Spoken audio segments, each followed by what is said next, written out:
कौशल्या और रघुवीर की एक ही बेटी थी जिसका नाम सबिता था।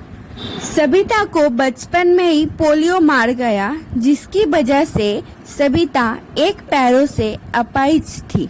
लेकिन सब लोग उसे दया की दृष्टि में देखते थे और वो मम्मी पापा की लाडली थी। उसकी आंखों में कभी आंसू नहीं आने देते थे। सबिता अपाहिज जरूर थी, लेकिन वो सभी कामों में कुशल थी। एक दिन कौशल्या बोली, सुनिए जी, सबिता तो 11वीं पास हो गई है और हमारे बेटी भी दिव्यांग है। लगता है लड़का ढूंढने में मुश्किल आएगी। आप एक काम कीजिए ना, अभी से लड़का ढूंढना चालू कर दीजिए ना। उधर से रघुवीर कहता है, हाँ कौशल्या, तुम सही कह रहे हो। हमारी बेटी कितनी सुंदर और सर्वगुण संपन्न भी है, लेकिन उसकी पाँव की वजह से उसकी जिंदगी खराब हो गई। और तभी सबिता वहां आ जाती है और अपनी माँ और बापूजी की हर बात सुन लेती है और कहती है, बापूजी, मैं आप सब पर बोझ हूँ। मेरा पैर जरूर खराब है, लेकिन इसका मतलब तो ये नहीं ना कि मैं सबके ऊपर आश्रित रहूंगी।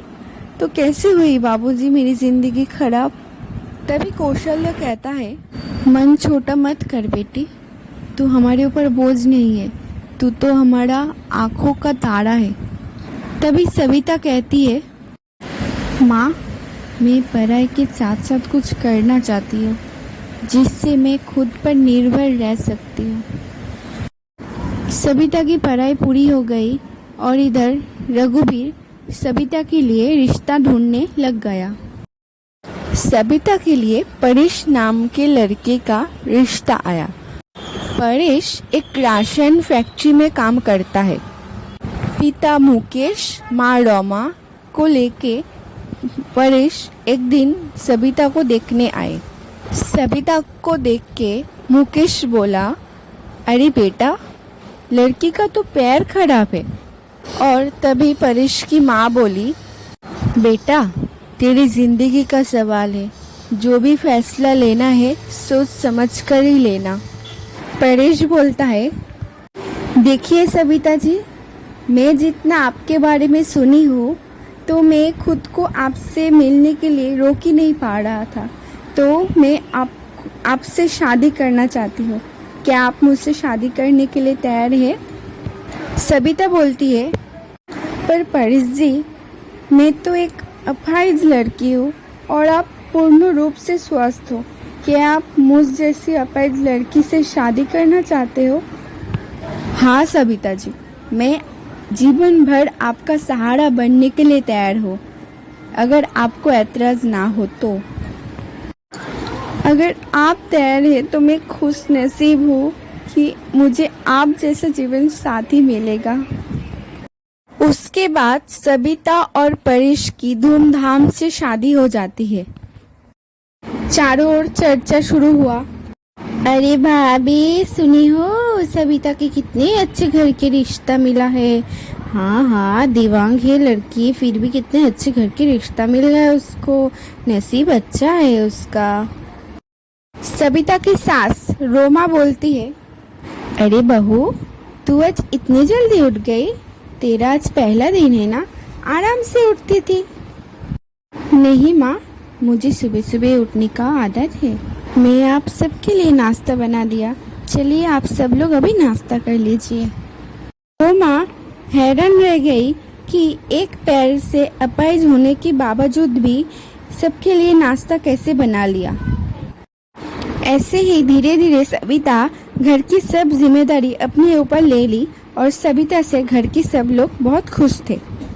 तभी रमा परेश से जाके कहती है, बेटा परेश, तेरे बीबी लाखों में नहीं करोड़ों में एक है।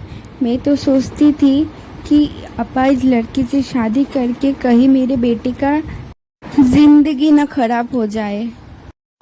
माँ, मेरा फैसला कभी गलत नहीं हो सकता। माँ, मैं आपसे एक बात कहना चाहता हूँ। कि मुझे कभी कुछ हो जाए तो सबिता को आप लोग अपनी बेटी के जैसे ही रखना। चल पागल, ऐसा नहीं बोलते बेटा, वो अभी भी मेरी ही बेटी है। और अगले ही दिन उनकी खुशी में मानो किसी की नज़र लग गई। परेश जिस फैक्ट्री में काम करता था उस फैक्ट्री में जहरीले गैस की वजह से कुछ लोगों की मौत हो गई, जिसमें परेश भी शामिल था। ये खबर सुनते ही घर में हाहाकार मच गई। सबिता फुट फुट के रोने लगी। परेश का अंतिम संस्कार हो गया और सबिता का अरमानों का भी। रोमा, अरे बहू, ये क्या, तूने सफेद साड़ी क्यों पहनी है? माँ जी, सब लोग बोलते हैं कि मेरे जीवन का सब रंग मेरे परेश बाबू के साथ ही चले गए। अभी मुझे सफेद साड़ी ही पहननी है। नहीं बेटी, तू हमारा दुख और मत बढ़ा, तू नहीं पहनेगी सफेद साड़ी। हफ्ता और महीना यूं ही शोक में गुजर गए। कुछ दिनों बाद रघुवीर और कौशल्या आई सबिता को लेने के लिए। कौशल्या बोलती है, मेरी बेटी का जिंदगी तबाह हो गया, कितने दिन और अकेली ऐसे गुजारेगी, इसलिए हम लोग उसे लेने के लिए आए हैं। नहीं समदान जी, सबिता किधर नहीं जाएगी, वो हमारी बेटी बनकर ही हमारे पास रहेगी। आप लोग उसका शादी करा के उसके कर्तव्य से मुक्त हो गए हो। अभी हमारा कर्तव्य बनता है कि हमारे बहू हमारी बेटी बनकर हमारे पास ही रहे।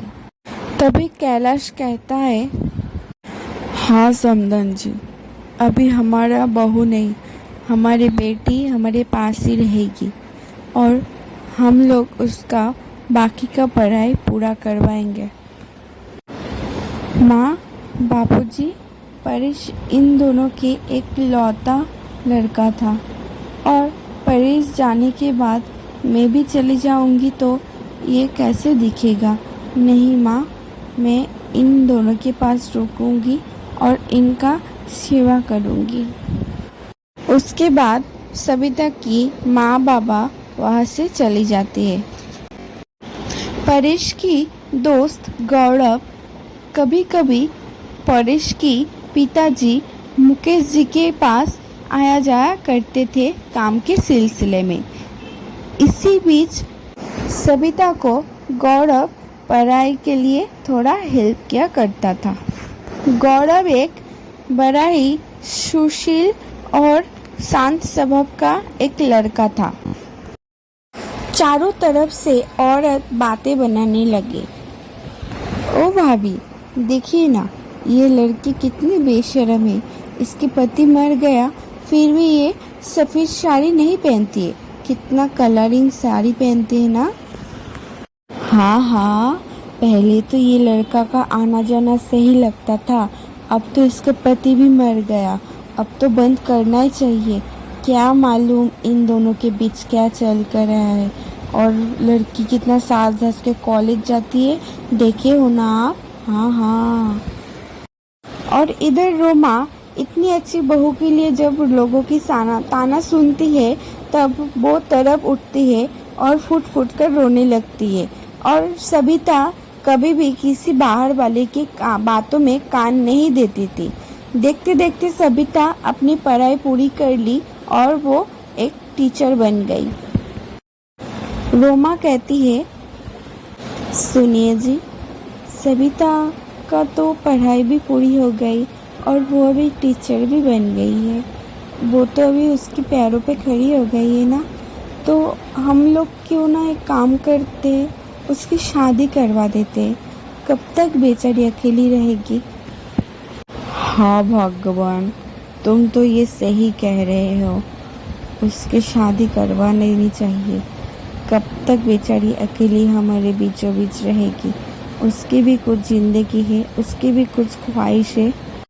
हम दोनों मिलके फिर से हमारी बेटी की शादी करवाएंगे। उसकी जीवन से मैं इस विधवा नाम को हटाना चाहता हूँ। उसी बीच उधर गौरव आ जाता है। अंकल, आप बुरा ना माने तो मैं कुछ बता सकता हूँ आपको।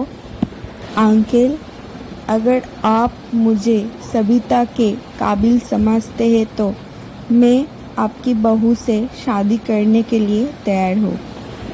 क्या गौरव, तुम मेरी बहू से शादी करना चाहते हो? हाँ अंकल, अगर आपको कोई ऐतराज ना हो तो। मुझे तो इस पर यकीन ही नहीं हो रहा है। क्या मेरी बहू तुम्हारे जैसे होनहार लड़के से शादी करने के लिए तैयार होगा? ये तो मेरी खुशकिस्मत है। मैं तो इस शादी के लिए तैयार हूँ। तभी मुकेश सबिता को जाके कहता है, बेटी सबिता, मैं तुम्हें अपनी बेटी समझकर पाला है, तुम्हें पता है। मैं चाहता हूँ कि तुम्हारे जीवन का हर सपना पूरा हो। बेटी, मैं चाहता हूँ कि तुम गौरव से शादी कर लो। तभी सबिता कहती है, पिताजी, मैं परेश जी की जगह किसी और को नहीं दे पाऊंगी, लेकिन आप मेरे लिए जो भी करोगे सब अच्छा ही करोगे। मुझे विश्वास है, आपका हुक्म मेरे सर आँखों पर है। आप जो बोलोगे वही होगा। मैं गौरव जी के साथ शादी करने के लिए तैयार हूँ। उसके बाद गौरव और सबिता की धूमधाम से शादी हो जाती है और गौरव सबिता सुखी से अपना जीवन यापन करती है। तो दोस्तों, आज की कहानी आपको कैसी लगी कमेंट बॉक्स में कमेंट ज़रूर करें और चैनल में नए आए तो चैनल को सब्सक्राइब। वीडियो पसंद आए तो वीडियो को लाइक और आपका कीमती वक्त हमें देने के लिए दिल से शुक्रिया। फिर मिलते हैं नेक्स्ट वीडियो में नई कहानी के साथ। बाय।